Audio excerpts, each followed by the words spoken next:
Hello विद्यार्थी मित्रों, तो आप सभी का स्वागत करते हैं हमारे इस YouTube चैनल यूनिक एकेडमी के अंदर। तो विद्यार्थी मित्रों, आज हम कक्षा 10 विषय सामाजिक विज्ञान नवनीत असाइनमेंट फर्स्ट एग्जाम 2025 का राइट सेक्शन नंबर सी का chapter number 11 right question number 1 क्या है, बहुउद्देशीय योजना का महत्व बताओ।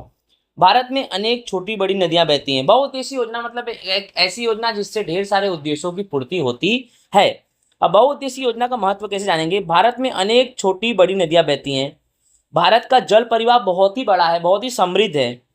जल का उपयोग अनेक उद्देश्यों के लिए होता है, इसलिए कई नदियों पर बहुउद्देशीय योजनाएं बनाई जाती हैं। अनेक उद्देश्यों को पूरा करने के लिए कई नदियों पर बहुउद्देशीय योजनाएं बनाई जाती हैं।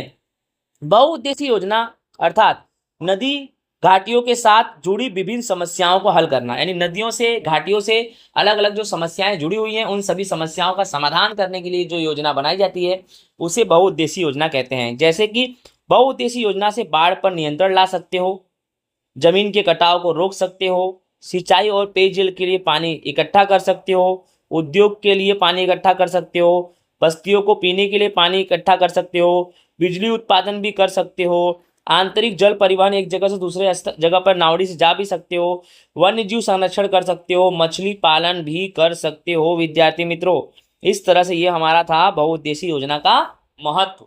राइट, आगे देखते हैं क्वेश्चन नंबर 2। जल व्यवस्थापन के लिए कौन कौन सी बातों का ध्यान में रखना बहुत ही जरूरी है।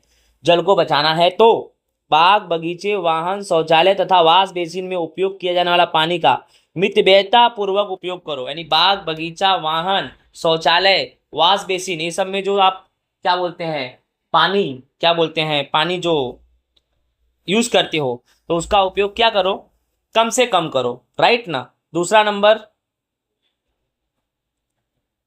लोक जागृति उत्पन्न कर तथा जल संरक्षण एवं उसके कुशल व्यवस्थापन से संबंधित प्रवृत्तियां में लोक सहयोग करना। लोगों में जागृति उत्पन्न करो कि लोगों को पानी क्या करना चाहिए, बचाना चाहिए, जल का संरक्षण करना चाहिए, उसके लिए एक अच्छा व्यवस्थापन करना चाहिए। ठीक है। उपयोग के लिए जो पानी जितना संभव है उतना पुनः उपयोग करो। यानी एक बार पानी का उपयोग कर लो, अगर वो पानी का फिर से उपयोग कर सकते हो तो करो। जैसे कि समझो कि आप नहा रहे हो, नहाने के बाद जो पानी बचता है क्या उस पानी को हम लैट्रिन में यूज कर सकते हैं? यस, बिल्कुल कर सकते हैं। टॉयलेट में यूज कर सकते हैं कि नहीं कर सकते? ठीक है। जलाशयों को प्रदूषण से बचाओ, राइट, जहां पानी हो। जल स्त्राव की सभी इकाइयों में जैसे कुआं हुआ, ट्यूबवेल हुआ, खेत तलैया हुआ आदि का उपयोग बढ़ाओ। यानी जिसमें जल का संग्रह हो रहा है वो सबको बढ़ाओ उपयोग। भूमिगत जल का उपयोग करने वाली इकाइयों पर ध्यान रखो। यानी जो जो इकाइयां जो जो कंपनियां भूमि जल का उपयोग करती हैं उस पर ध्यान रखो, वो लोग पानी का नुकसान तो नहीं कर रही हैं, पानी का दुरुपयोग तो नहीं कर रही हैं। जल संचय के स्थानों पर दुर्दशा तथा जल प्रदूषण को रोकने के लिए पानी की पाइपों का तुरंत रिपेयरिंग काम कराओ। यानी समझो कि अगर आपके घर में पानी की पाइप है, अगर कहीं से लीकेज है, टिप टिप टिप गिर रहा है तो बूंद बूंद से घड़ा बढ़ता है भैया, पानी का नुकसान होगा, तो उसे रिपेयरिंग कराओ। ठीक है। फिर किसी विशिष्ट क्षेत्र में जल संसाधनों का विकास एवं व्यवस्थापन के लिए संबंधित स्थानीय लोगों को सहकार लेकर उन्हें जोड़ना चाहिए। यानी हम सबको मिलकर हमें सबों को मिलकर जलों को बचाना चाहिए। विद्यार्थी मित्रों, इस तरह से हमारा क्वेश्चन नंबर 2 होता है पूरा। आई होप आपको समझ में आ गया होगा। क्वेश्चन नंबर 3, वृष्टि जल संचय की जानकारी दो। वृष्टि जल संचय, वृष्टि जल को रोककर एकत्र करने की पद्धतियां अर्थात वृष्टि जल संचय।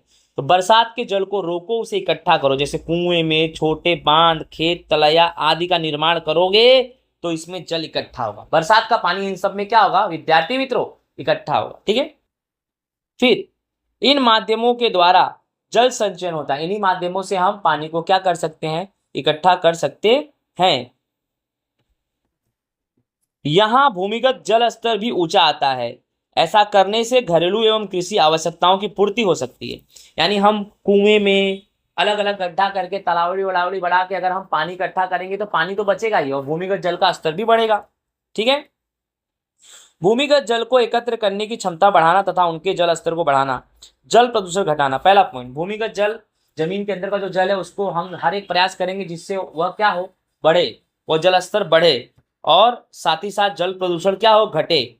स्थल मार्गों को जल भराव से बचाना चाहिए। जो जमीन स्थल मार्ग है, आने जाने के रास्ते हैं, वहां पर पानी वानी भर जाता है तो ऐसा नहीं होना चाहिए, तो पानी का नुकसान भी हो जाता है।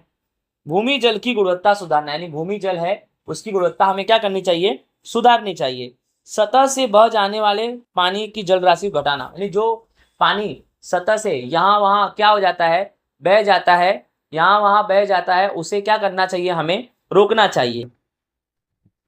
यानी जो सतह से यहाँ वहाँ पानी बह जाता है उन सब पानियों को हमें बचाने के लिए हर एक संभव प्रयास करना चाहिए।